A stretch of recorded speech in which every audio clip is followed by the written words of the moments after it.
So one common thing you will see in Thailand is that people, and I'm sure you see this in virtually all uh, people who practice Buddhism, is that they have an altar where they give offerings to the Buddha. And so here you could see there's some flowers, incense, sandalwood to be specific. You've got some elephants all the way back, if you can see that. And so people will come here and they will just offer something. And you see these altars everywhere, everywhere. You know, you'll be walking on a main street, and every 2 or 3 minutes you're gonna see an altar like this, you know, with varying, obviously, different Buddha statues and different character to it. And you'll see people making offerings there. So I woke up in the morning and there's an altar right by my resort, like it's in the resort. And there was like 4 opened, like fresh coconuts, you know, because people just give offers to the Buddha. And there was like some fruits there, you know, some flowers. So people, because you know, Thailand is the tradition of Buddhism is deeply ingrained in the culture. It's 95% of the population is Buddhist, and they actually practice it. You know, it's not just they're Buddhist by name, but they actually practice it. So you know, in the morning, you know, you see all these altars everywhere, and they all have like coconuts there and fruits and flowers.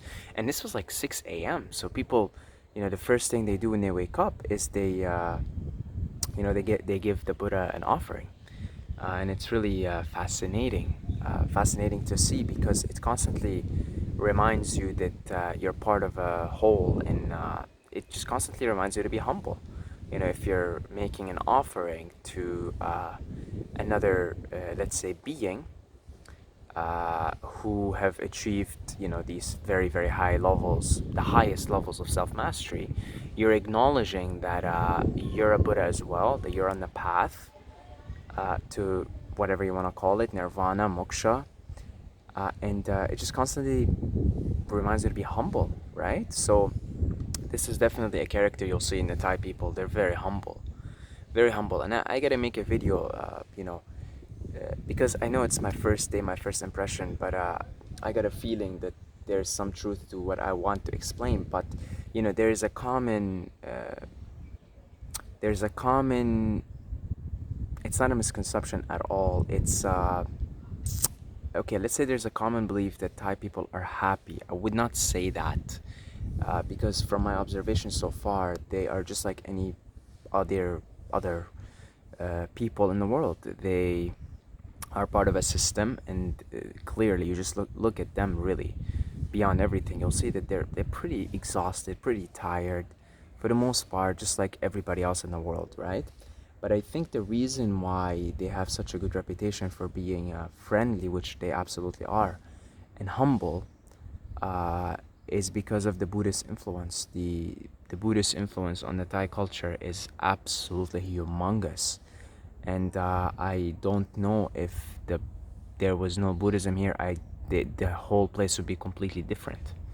You know, you might not have that same reputation that you hear about Thai people. I mean, they're really, really friendly and humble. You know, it's unbelievable. And I really think this has a major influence on that overriding characteristic of the Thai people.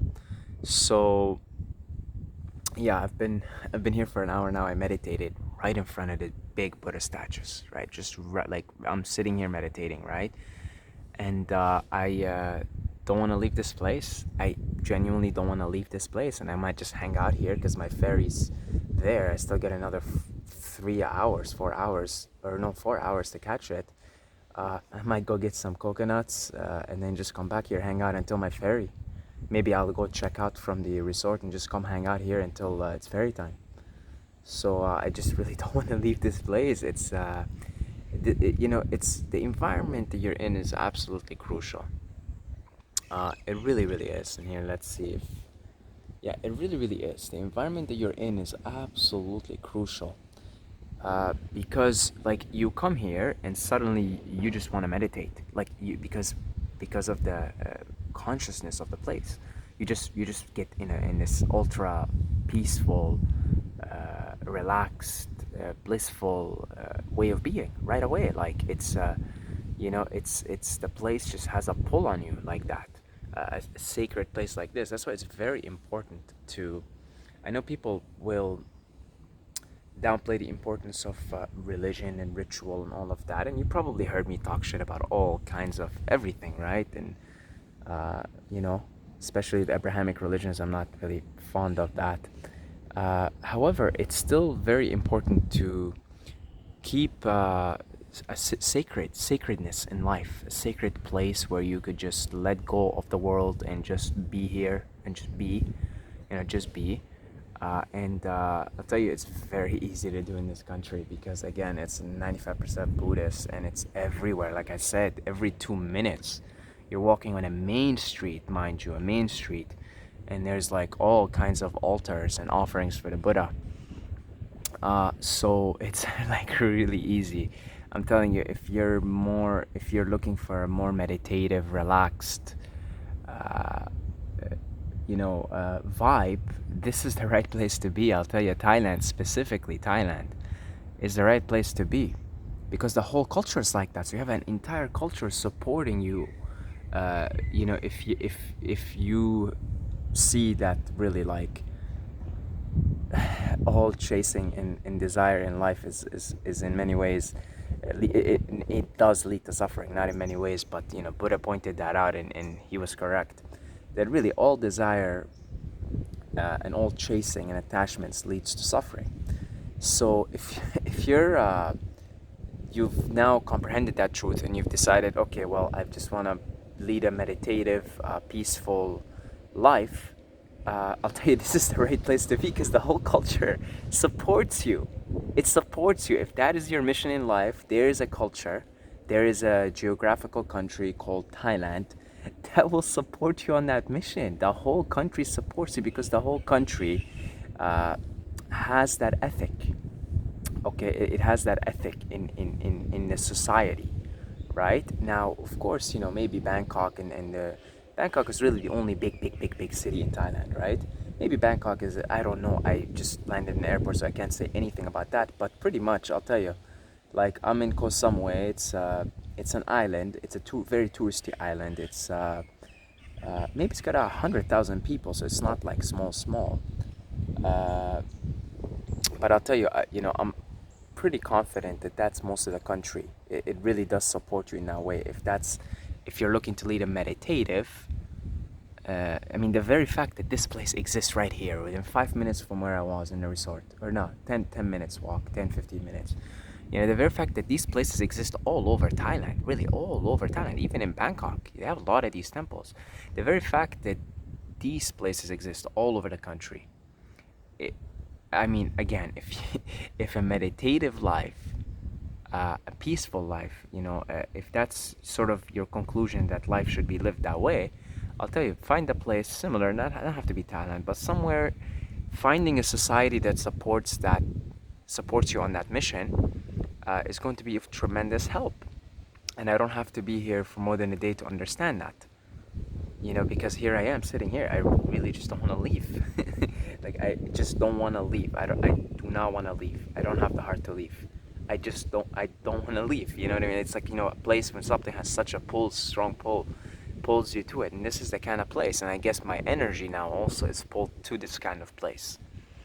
Because I have fully comprehended that life is suffering. It ultimately leads to unsatisfactoriness, any form of attachment, any form of desire, any form of chasing. If you're chasing anything, even happiness, if you're chasing happiness, that's gonna lead to suffering. If you're chasing anything, it all leads to suffering. So if you're chasing money and you think that's gonna bring you happiness, you're in for suffering. If you're chasing a boyfriend or a girlfriend and you think they're going to bring you happiness and you have a relationship now, but you're trying to capture that person and make them meet your expectations and whatnot, yeah, that's going to lead to suffering too. Any form of chasing, that's the desire, right? The external desire. Any form of chasing is going to lead to suffering. no question about it. It's like so obvious too once you understand it, once you contemplate on it enough, right? Once you contemplate on that truth enough, that life is suffering, that life ultimately, and when we say life, we say, life uh, in this plane of existence, let's say, okay, the cycle of death and rebirth. We're stuck in it because we come back here because we have unmanifested desires that or karma. We create karma in trying to achieve our desires. So like, let's say you've got a desire to go home and eat dinner, and in the process of that, you just kind of be like a mean person in traffic, and you just kind of honk at everybody, and you're like, you're just like being really difficult on the road, and you're causing all this difficulty to other people. So your desire to get home and have your dinner has caused you to create all this karma behind you that you're going to, have to reap in one way or another. It's going to have to manifest in one way or another. So you see how it's not that the desire itself, it's what happens to. Yeah, hello, hello, hello, hello. Hello. It's what happens when you. I'm going to go here. I don't want to, I really.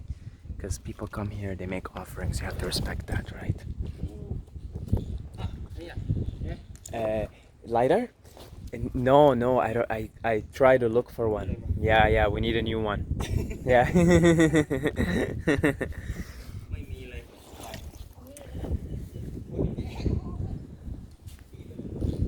a new lighter. I'm gonna get him a lighter. Because the people come here, they light incense and stuff, and the lighter. But there is fire there. But I want to get him a lighter. So I'm gonna go get a lighter and come back here, and maybe some coconuts too. Um, so, what I was saying is this. These are the beautiful people. So what I'm saying is this. Um, you know what? It doesn't matter what I was saying. It doesn't matter what I was saying. No, okay. Uh, yeah. So you see that it's the pursuit of desire that often leads you to create all kinds of karma, and that keeps you stuck in the cycle. And that's like, you contemplate on that truth long enough, and it hits you. Then you're in the position of realizing that really anything other than leading a meditative life is really doesn't make sense. A meditative, peaceful, calm, relaxed life, anything else just doesn't make sense. Anyway, I'm gonna end this video here just because I want to respect these people. They're here to make offering, and I don't want to make any noise. So I'll see you guys in the next video. Here, see, that's see you guys in the next video.